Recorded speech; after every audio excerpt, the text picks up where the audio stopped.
할렐루야. 두 번째 예배 드리니까 힘이 세졌어요. 그게 바로 여러분의 삶이 이렇게 힘들고 어렵지만 그 살아가면서의 용기는 어떤 때는 될 수도 있고 어떤 때는 안 내주고 그러는데 그때마다 도우심이 필요할 거예요. 그 도우심은 내 힘으로 안 되는 걸 내가 하려고 하면 안 돼요. 하나님이 우리 보고 사랑하라는데 다 사랑을 못해요. 그렇잖아요. 다 사랑하면 난 뭐가 돼? 아무것도 없잖아요. 다 사랑을 못하지만 사랑할 수 있을 때 사랑할 수 있는 사람이 있으면 사랑해야 된다는 거죠. 그게 왜 이유가 뭐냐면 예수 그리스도께서도 말씀하셨어요. 다 사랑은 내 몫이 아니다. 사랑할 수 있는 사람만 사랑해야 돼요. 교회 안에서 우리들이 여러 가지 문제가 발생되고 어려움을 있을 때 예수님께서 우리들에게 제시해 준 거, 그게 뭐예요? 두세 사람의 증인을 삼아서 그 사람을 뭘로 취급해라? 이방인 취급해라. 아니, 다 사랑을 하게 되면 이방인 취급하면 안 되잖아요. 그러니까 내가 할 수 없는 사랑을 하라는 건 아니고 사랑할 수 있도록 있는 사람을 사랑해야 돼요. 그거는 위에서 내려오는 거지 내 힘으로 되지가 않아요. 저도 마찬가지예요. 다 사랑을 교인들 뭐 전체를 사랑하고 그러다가 엄청나게 많이 속은 적도 있어요. 속기도 하고 때로는 배신도 당하고 막 그래도 주님은 사랑하라고 그랬다는 거를 생각하면서 그래도 사랑해야지 용서해야지. 용서가 됩니까?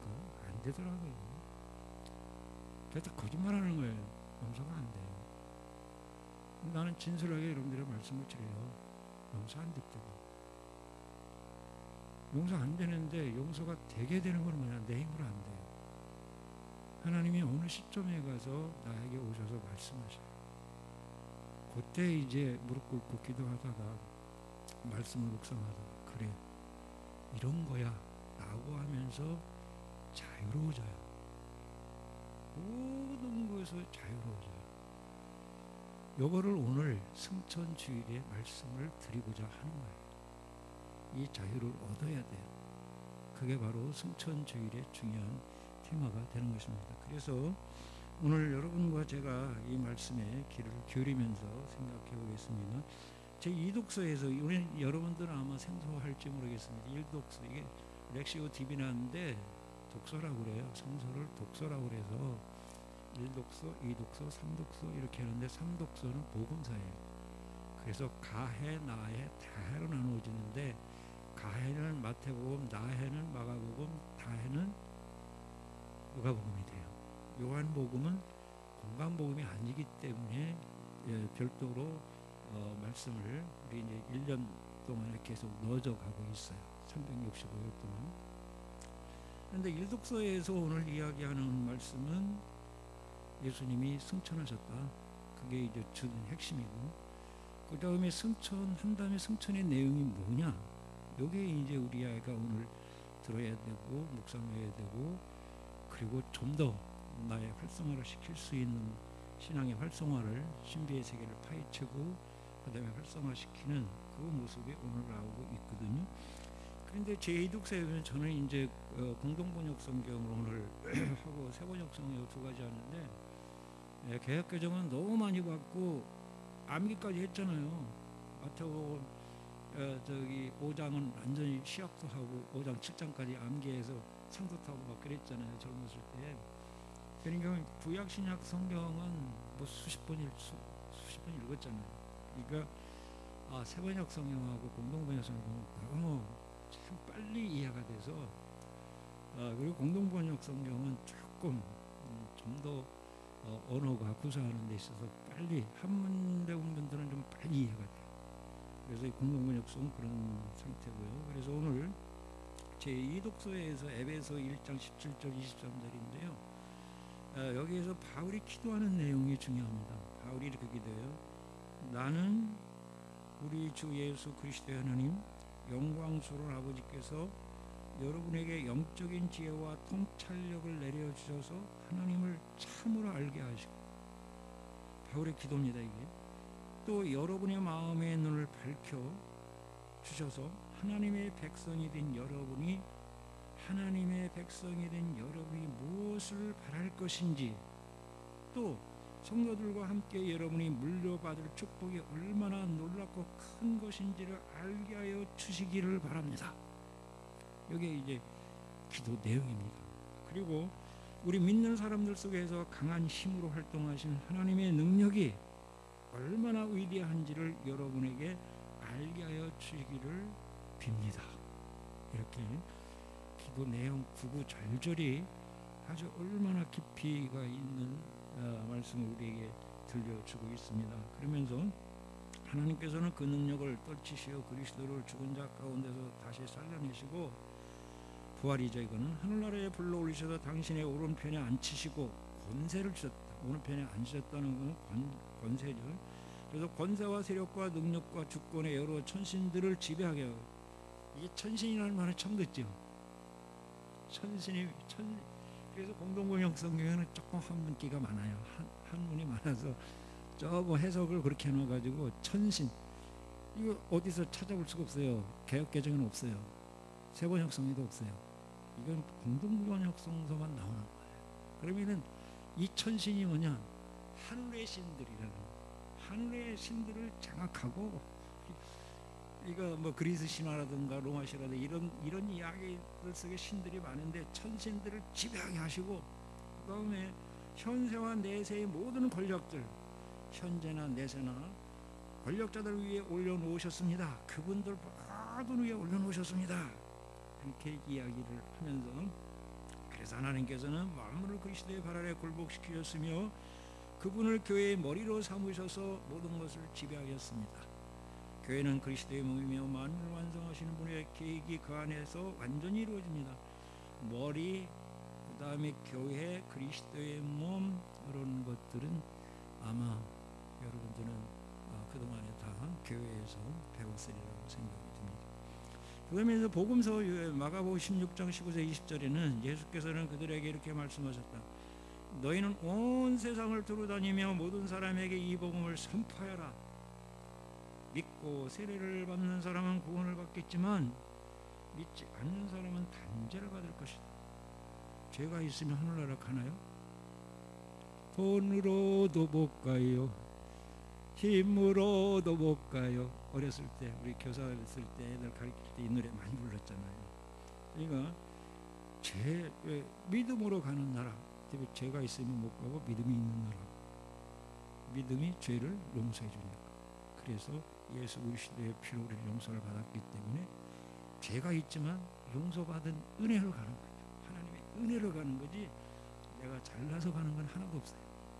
은혜로, 하나님의 은혜로 가는 거예요. 그 은혜에 감격해 사는 삶이 그리스도인이고 신앙인이고 그 다음에 성령의 힘에 살아가는 사람들의 모습이죠. 그래서 이렇게 얘기합니다. 단죄를 받을 것이다. 믿는 사람에게는, 중요한 말입니다. 믿는 사람들에게는 기적이 따르게 될 것인데 내 이름으로 마귀도 쫓아내고 여러 가지 기이한 언어로 말도 하고.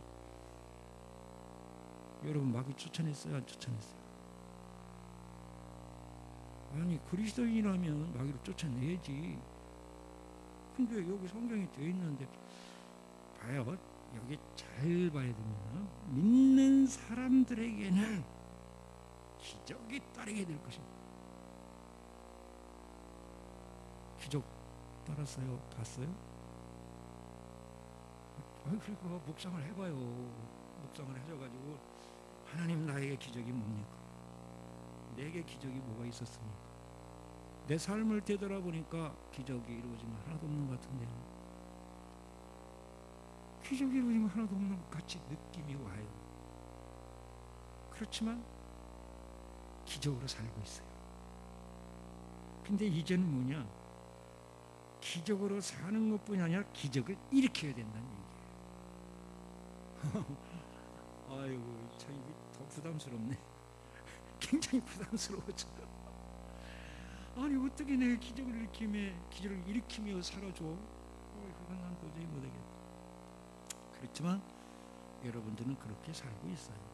그거를 내 스스로가 알지 못하고 있을 뿐이지, 그런 거 하나하나 이렇게 삶을 살아오면서 하나하나 이렇게 들여다보면 여러분이 전부 하나님의 능력에 힘입어서 성령의 힘에 의존해서 기적을 일으키고 있는 분들이에요.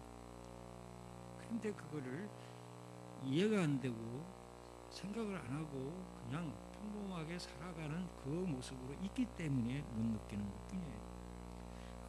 이 이야기를 하면 여러분들은 나도 그랬었구나 하는 게 느끼고, 오늘 주제는 그게 아니기 때문에 더 깊이는 못 들어가고요. 그 다음에 마귀도 쫓아낸다. 마귀 쫓아내고 있어요. 여러분들이 잘하고 있습니다. 난 박수 쳐줘요. 뒤에서 여러분들이 기도할 때마다 또 묵상할 때마다 마귀는 옆에 근처에 오지도 못해요. 7마귀 귀신들이 있는데 또 천사는 몇 사람이죠? 천사들은 몇 천사가 있죠? 7천사. 7천사가 있어요. 전에 내려오는 우리 이야기입니다. 우리는 가브리엘, 미가엘 천사만 생각하잖아요. 근데 7천사가 있어요. 전에 내려오는 책에 보면은 7천사가 있어요. 뱀을 쥐거나 독을 마셔도 아무런 해도 입지 않을 것이고, 또 병자에게 손을 얹으면 병이 나을 것이다. 이거 농약 먹었더니 다 죽더라고. 그런데 독약을 마셔도 안 죽는데, 병자가 손을 얹으면 낫는데 근데 하나도 안 낫더라. 이게 나하고는 전혀 상관이 없는 얘기들이잖아요. 아닙니다. 이거를 문자대로 해석해서 그런 거예요. 문자로 해석하지 말고, 뱀을 주거나 독을 마셔도 병자의 손을 얹으면, 여러분들도 병자의 손을 얹으면 지금도 역사가 일어나고 있어요. 내 몸도 내가 기도할 때 역사가 일어나잖아요. 그러니까 내가 나를 위해서 기도해도 이루어지는데, 다른 타인을 위해서 기도하는데 왜 안 이루어지겠어요? 그거를 우리들에게 알려주시고 계시고. 자, 그래서 오늘 이렇게 마지막에 한 얘기가 뭐냐면, 이렇게 말씀이, 주님이신 예수께서 제자들에게 말씀을 다 승천하셔서 하나님의 오른편에 앉으셨다. 승천하셔서, 그래서 승천주일에 마가복음 16장이 들어오게 된 것이고요. 그런데 제자들은 사방으로 나가 이 복음을 전하였다. 승천주일의 핵심 내용이겠죠. 그리고 주께서는 그들과 함께 일하셨으며, 주께서는 그들과 함께 일하셨으며, 여러 가지 기적을 행하심으로써 그들이 전한 말씀이 참되다는 것을 증명해 주었다. 이 이야기를 오늘 풀어가는 것입니다. 사도행전 1장 1절부터 11절까지. 그러면 승천주일이니까 승천이란 무엇인가 이 말이에요. 한문으로 말하면, 바로 시작하면은 하늘로 올라간다는 뜻이 됩니다. 오늘은 우리가 말하는 승천, 예수님께서 승천하신 것, 왜 그러면 승천하셨을까? 우리가 바라는 것은 과연 하늘 위 몇 미터까지 올라가셨을까? 몇 미터까지 올라가면 승천이라고 말할 수 있을까? 100m입니까? 아니면 1000m입니까? 아니면 우리 눈에 보이지 않을 정도의 높이면 될까요? 우리 눈에 보이지 않을 정도의 높이면 될까요? 아니다. 그것은 다 과학적 사고다. 이것을 우리는 생각해 내야 합니다. 하늘로 올라가셨다는 의미는 우주 저 멀리 사라진 것이 아니라는 얘기예요. 다시 말하면 저 멀리 가신 게 아니고 하늘이 되셨다. 이거 하늘이 되셨다. 아이고 이해가 안 되네. 하늘이 되셨다. 하늘 승천하시고 하늘로 올라가시고 또 하늘이 됐다. 이해가 잘 안 되죠. 근데 하늘 되심을 우리가 알 때, 어떤 때 그러면은 하늘 되심이 되는 것인가, 이것을 알려주시는 겁니다. 온 우주를 섭리하시고 하나님 안에서 모든 믿는 이들의 하늘이 되셨다는 뜻이 됩니다. 온 우주 섭리하시고 하나님 안에서 모든 믿는 이들의 하늘이 되었다. 그래서 하늘나라 하는 이야기를 우리는 잘, 하나님 나라, 하나님 나라 똑같은 얘기인데 하늘이 되셨다는 뜻이죠. 승천은 예수 그리스도께서 하늘이 되셨다. 즉 그렇다면 나는 주님을 믿기 때문에 우리의 하늘이시다, 이렇게 되는 거죠. 나의 하늘이시다. 말하자면 우리가 하늘 아래 살게 된 것입니다. 시편 47편 5절을 읽어보면 더 깊은 얘기가 있어요. 따라서 하늘이 되신 주님 안에 살고 있으므로 하늘이 우리를 감싸고 있는 귀한 존재가 되었다는 것입니다. 주님의 시선을 지상에서 하늘로 넓혀준 것을 승천하셨다, 하늘이 되셨다, 이 말입니다. 나의 시선을, 땅에 있는 시선을 하늘로 올려보내준 거예요. 신비의 세계에서 올라갔다가 신비롭다 했는데 계시로 다시 내려서 알려주셨다. 그래서 신비로움을 계시로 내려오신 거죠. 그래서 올라가시고 내려오시고 이러면서 우리와 함께 하시는 그분입니다. 그래서 그 하늘이란 우주 어딘가에 건설해 놓는 물리적 공간이 아니라 현세 속에 침투해 있는 하나님의 시간, 지금이 하나님의 시간, 내가 죽은 이후에도 그분의 시간. 그래서 이 지금 여기에서, 오늘 지금 여기에서가 되는 거죠. 현세 속에 침투해 있는 하나님의 시간, 그거를 아이온이라고 말합니다. 영어로는 ing라고 하는데, 그러면 현재 진행형을 말하고 있어요. 그러면 하늘로 올라가시는데 끝난 거야? 아니고 지금 여기에 계시고 주님이 되어주시고 하늘이 되어주신 분이다. 이 이야기를 ing라는 표현을 쓰고 있는 것입니다. 따라서 우리는 그분 안에 있고 그분은 내 안에 계시는 신앙의 신비 안에서 나의 현실이 된다는 의미인 것입니다. 주님의 승천은 바로 이 하나님의 현실이라는 인생의 새로운 차원을 우리에게 열어주셨습니다. 즉 우리 시야를 하나님의 현실 안으로, 우리 존재를 하나님의 공간 안으로 넓혀주시는 사건이 승천 사건이 되는 것입니다. 이 사건, 다시 말하면 성령 세례의 사건을 통해 삶 속에서 나타내 보이라는 것이 승천의 내용입니다. 그래서 승천에 올라가셨는데 그러면은 현실, 오늘 지금 여기에서 주님이 되어주시고 하늘이 되어주셨는데 그게 성령 세례 사건인데, 그 성령 사건이 뭐냐? 너희는 이 모든 일의 증인이 되라는 거예요. 하늘 되신 분은 증인이 되는 거예요. 그래서 조금 전에 제가 마가복음을 읽으면서 여러분은 기적도 일으킬 수 있고 병자도 고치고 다 할 수 있다. 그냥 하늘의 증인들에게는 주어진 사명이 되기 때문에 말씀하시고 계는 거예요. 너희는 이 모든 일의 증인이다. 어떤 일에? 하늘이 되었다는 증인이 되어야 된다. 주님이 하늘이 됐고 네가 하늘이 되었다는 것을 증언해야 된다. 이것을 우리는 확답이 안 오니까 증인으로서의 삶을 포기하는 경우가 많이 있죠. 왜? 뭔가 특별하게만 되어지는 줄 알고 있거든요. 전혀 아니에요. 특별한 일 없어요. 안 그래요? 여러분이나 세상 사람이나 나나 목사지만 나가보면 날 보고 목사라고 그래요? 한 인간으로 보고. 내가 목사라고 아무리 얘기를 해도 야 목사들 얼마나 부정한 일 하는데 그러면 한마디 말도 못하고 구부리고 살아야 돼. 기죽어요. 그런데 주님은 우리 보고 기죽지 말고 살라는 거죠. 하늘이 되셨기 때문에 하늘이 되셨다.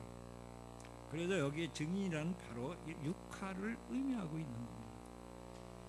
육화인데 성육신이라고 우리는 보통 이야기를 하고 있죠. 육화는 사도 요한이 말씀하신 대로 하나님이 말씀이 됐다. 이해가 안 돼요. 하나님이 말씀이 되셨어. 그리고 그 말씀이, 하나님이 말씀이 되고 말씀이 육체가 된 거예요. 이렇게 로고스가 힘들어요. 요한복음이 해석하기가 힘든 게 이거예요. 근데 하나님이 말씀이 되셔서 육체가 되었어. 요한의 증언입니다. 예수님의 육화를 살펴보면 쭉 그분의 3년의 삶을 살펴보면 어때요? 유대 대종교 지도의 대제사장이라고 우리는 배웠죠. 대종교 지도자들, 사제들, 대사제들, 공동 번역에는 사제, 대사제로 나와요. 근데 주님은 유대 대종교 지도자들에게 어떤 삶을 살았냐? 세리와 창기의 친구라고 비난을 받아요. 그리고 또 한 가지는 예수님께 뭐라 그러냐면 저 사람은 먹고 마시는 사람이야. 뭘 마실까요? 콜라?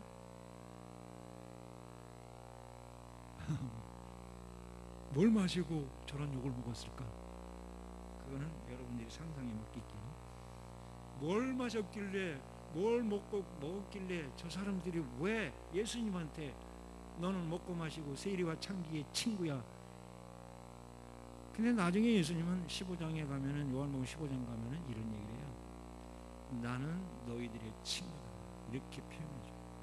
그럼 모든 이의 친구가 되는 건데, 이 사람들은 작은 눈으로 살펴봤기 때문에, 문화적인 시각으로 봤기 때문에 그렇겠죠. 자, 그러면은 이건 뭐냐? 예수님의 육화라고 하는 것은 내가 되어주는 거예요. 내가 되어줘야 돼. 어떻게? 너처럼 되어줘야 돼. 네가 아파하는 거, 좋아하는 거, 네 삶 그 자체가 되어줘야 돼. 그게 힘들 것 같지만, 그러나 좀 더 하나님과 가까이 있는 삶이 되면 자연적으로 그렇게 돼요. 자연적으로. 때로는 바보라 소리도 들을 수도 있어요. 그래서 나는 우리 성도들한테 그런 얘기를 해요. 바보 소리 듣는 사람이 최고의 욕하다 그랬어요. 제일 듣기 싫은 소리잖아요. 넌 이 바보야 그러면은, 넌 이 그랬어 그러면 듣기 싫은 소리가 그렇잖아요. 자존심 무너지잖아요. 그래서 되어주는 것, 이 말이 대단히 중요하기도 합니다. 그들처럼 되어주는 것, 이것을 뭐라고 그런다고요? 육화라고 하는 것입니다. 그래서 이 육화가 되면 증인의 삶이 되고, 이 증인의 삶은 차별화가 아니라 동일화가 된다는 것입니다. 내가 증인의 삶을 사는 것은 차별화가 아니에요. 그래야 창기와도 친할 수도 있고, 그 다음에 세리와도 친할 수 있고, 누구에게도 형제가 되어줄 수 있는 그런 하늘의 사람이, 승천한 사람이 되는 것입니다. 문화 우월주의가 되어서는 아니 되고, 문화 상대주의로 되어야 되는데, 기독교의 십자군 전쟁이 바로 왜 나왔냐? 문화 우월주의에서 나왔고, 유럽의 기독교가 그렇게 되는 이유가 뭐냐면 문화 우월주의 때문에 그래요. 기독교는 특별하게 우월하다고 생각하는 그 마인드부터 시작되면은 세상의 육화를 못해요. 저 사람들이 그리스도인이라고 칭해주고, 저 사람들이 예수라고 칭해주는 것이 곧 육화의 삶인 것이죠. 그래서 바울은 이거를 이렇게 표현을 했어요. 유대인에게는 유대인처럼 살고, 헬라에게는 헬라인처럼 살고, 이방인은 이방인처럼 살아라. 이 이야기를 바울은 육화라는 이야기로 우리들에게 전해 주었습니다. 다미엔 신부의 삶을 살펴보면 이렇습니다. 우리도 이제 제가 준비한 게 다미엔 신부이기 때문에 도산 안창호도 윤목일 의사도 있고 손양원 목사도 있고 다 그분들 있습니다. 우리나라의 분들도. 근데 이게 저한테는 다 가지고 그렇습니다. 하와이 군도에 몰로카이라고 하는 섬이 있었잖아요. 일명의 죽음의 섬이라고 합니다. 나병에 걸린 사람이 강제로 끌려와서 사는 나병 환자의 유배지라고 별명이 붙은 곳이 이제 몰로카이죠. 근데 이곳에 벨기에 출신 젊은 신부 다미엔은 하와이에서 선교 활동을 하면서 나병 때문에 부둣가에서 피눈물을 쏟으며 작별하는 환자와 가족들의 모습을 자주 보게 됩니다. 봤습니다. 그런 것들을. 안타까운 광경을 볼 때마다 어떻게 하면 예수님을, 복음을 알려줄까? 그 필요성을 절감하게 됩니다. 그래서 그는 그들에게 복음을 전하기 위해서 자원합니다. 그는 섬으로 들어가 만나는 사람에게 자유와 평화 그리고 예수 그리스도의 구원과 사랑을 전했어요. 하지만 그들은 매우 냉소적이었습니다. 당신같이 건강한 사람이나 자유가 있고 평화가 있지 우리와 같은 절망적인 환자에게 무슨 자유와 평화가 있겠느냐고 빈정댑니다. 사랑의 하나님이시면 어떻게 우리를 이렇게 비참하게 살게 하느냐고 그들을 이 신부를 원망합니다.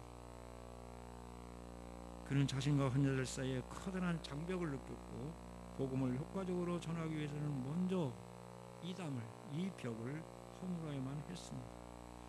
그건 단순히 그들의 처지를 이해하고 동정하는 것을 넘어 그들과 같은 입장이 되어야 가능하다는 것을 알게 되었죠. 그때 이 신부는 기도하게 됩니다. 자기가 나병 환자가 되게 해달라고. 남들은 다 병 낫기를 원하는데 이 신부는 주님 나에게 병을 주십시오. 그것도 아주 더러운 저 사람들이 앓고 있는 나병, 사람들이 멸시하고 천대하고 그리고 사람으로 보지 않는 그런 사람들을 나도 그곳에 가야 되겠습니다.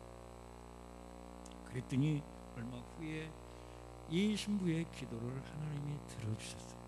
참 이상한 하나님이에요. 나쁜 거는 빨리 들어주시고 좋은 거는 늦게 들어주시고 그랬죠.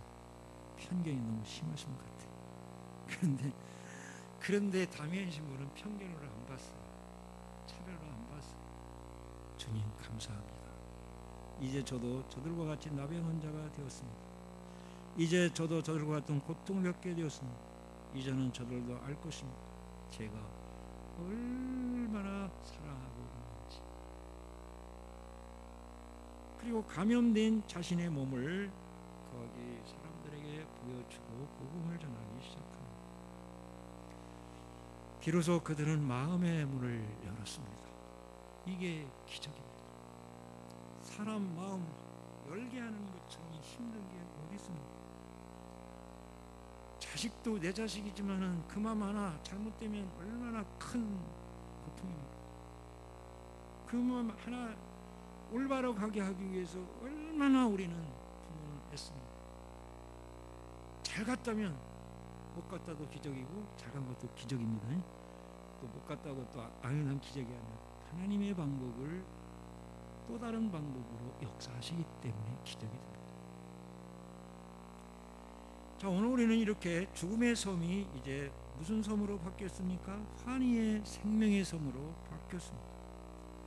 절망의 섬이 소망의 섬으로, 유배지가 지상낙원으로 바뀌게 됐습니다.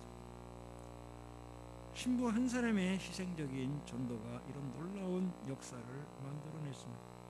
이것이 복음의 능력이고 전도의 영광이 됩니다. 성령의 힘이 너에게 오시면, 이 말입니다. 성령의 힘이 너에게 오시면, 성령 받았네 성령 떠드는 게 아니고 성령이 오시면 내게서 계속 뭔가 하도록 역사하시고 오시면 너희는 권능을 받는다. 예루살렘과 유다 사마리아뿐만 아니라 땅끝에 이르기까지 어디에서나 나의 증인이 될 것이다. 땅끝까지라고 하는 말을 아침에 들어보는 이해가 됐지만 땅끝이 어딜까지? 옛날에 땅끝 하면 뭐 지구 끝에라고 설교를 들었거든요. 그래서 지구 끝이 어디냐고, 그 지구 끝이 어디냐고 물어봐서 그랬더니 아프리카래요. 아프리카가, 그러면 나는 아프리카로 가야 땅끝이 전도가 되는 거야. 아프리카를 갈까? 한동안은 또 고민에 빠졌어요. 그게 아프리카인 줄 알고. 또 어떤 분은 또 미국이래. 이야, 이건 참 희한하게 대답을 할 수가 없었어요. 고민이 많았어요. 땅끝까지 어딜까? 그 지구를 봤어요. 지구를 딱 둥근 지구를 보니까 내가 거꾸로 매달려 있었는데 바르게 서 있더라고. 그렇죠? 둥그렇잖아요. 근데 여기 와 서 있으면 내가 거꾸로 이렇게 봐야 되는데 미국을 가나 유럽을 가나 항상 나는 바르게 걷고 있거든. 이야, 이런 기적이 어디 있어요? 이런 비밀이 어디 있어요? 신비의 세계더라고. 그런데 땅끝다라고 하는 말은 내가 서 있는 발끝이 닿는 곳이 땅끝이 되더라. 이해가 되셨죠? 내 발이 닿는 그곳이 땅끝인데 유대와 사마리아와 뭐 이거 붙여놓으니까 헷갈리는 거야. 유대와 사마리아 땅끝이라고 이렇게 헷갈리는 거야. 그건 네가 살고 있는 곳, 땅끝, 네 발끝이 닿는 곳, 그곳을 의미하고 있습니다.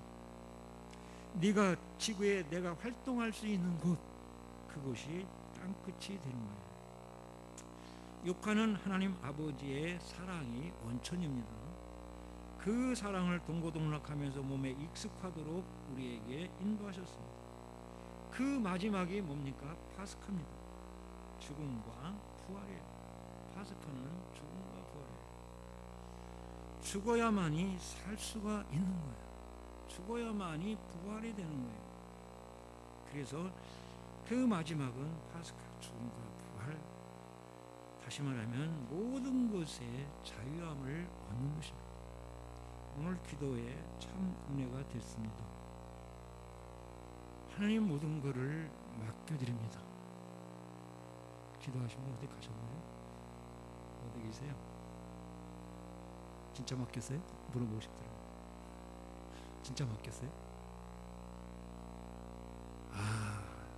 그거 정말 중요한 기도예요. 주님, 다 맡겨드립니다.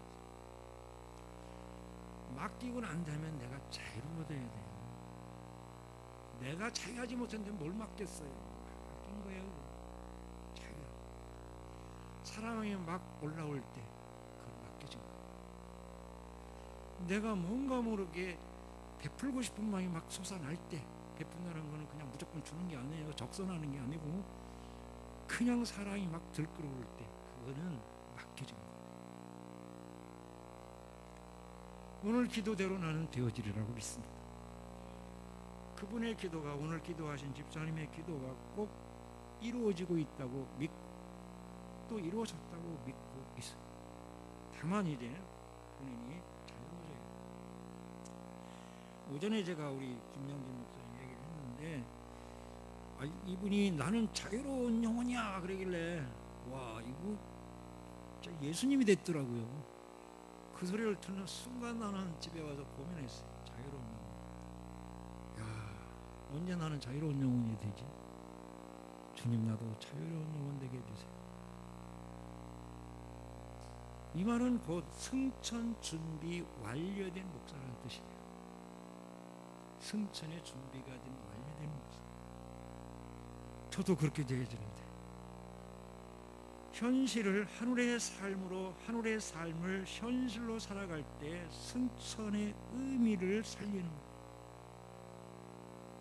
따라서 주님의 승천의 핵심은 복음의 증인입니다. 용감하게 하늘의 삶을 이어받아 삶으로 드러내는 용감한 신앙인이 되는 게 곧 승천의 의미입니다. 하늘로 갔다가 아니고, 하늘로 올라갔다가 아니고, 올라갔다면 안 돼요. 승천하셨다, 하늘로 가셨어. 가신 게 아니고 하늘이 되셨다. 뭘로 바꿔야 돼요? 하늘로 올라가면 하늘이 되신 분이야. 그럼 이 공간 아니 다른 공간으로 가셨다는 얘기? 그거 아니에요. 하늘이 되신 거. 그래서 승천은 하늘로 올라가시는데 하늘이 되신 거예요. 그 말을 하려고 하는 것입니다. 그런데 하늘로 가셔서 다시 하늘이 되어지게 우리를 시선을, 지평을 넓혀줍니다. 뭘로? 신앙의 신비를 통해서 넓게 해서, 그래서 나도 하늘 아래에 있지만 하늘로 살고 있게 되는 거예요. 그래서 복음서를 보면 이렇게 얘기합니다. 제자들은 사방으로 나가 복음을 전하였다. 그리고 주께서는 그들과 함께 일하셨으며, 함께 일하고 있다. 지금 여러분들이 기적, 조금 전에 기적이라는 말을 했고 뱀을 집어도 물지 않고 막 이런 얘기 했던 게 바로 이거거든요. 하나님이 함께 하시니까. 그렇다고 뱀만 잡아가지고 죽으면 안 되잖아요. 그런 얘기가 문자적인 얘기가 아니라고 그랬습니다. 세상 끝날까지 언제나 너희와 함께 있겠다. 이것이 마태가 전한 이야기. 오늘 나와 함께 하시고 계시다. 그렇기 때문에 자유한 마음으로 하나님께 맡겨진 삶의 자유로운 하늘이 되어라. 자유로운 하늘. 그래서 자유로운 하늘이 되어질 때 나는 이 사람에게 줄 수 있어요. 되어주는 거예요. 당신처럼 될 수 있는 거예요. 여러 가지 기적을 행하게 하심으로써 그들이 전한 말씀이 참되다는 것을 증명해 주셨습니다. 승천의 준비를 마치신 여러분, 하늘의 신앙의 신비로 복음의 증인이 된 여러분, 코로나19로 힘들지만 그럼에도 주님은 나와 우리와 함께 하십니다. 임마누엘.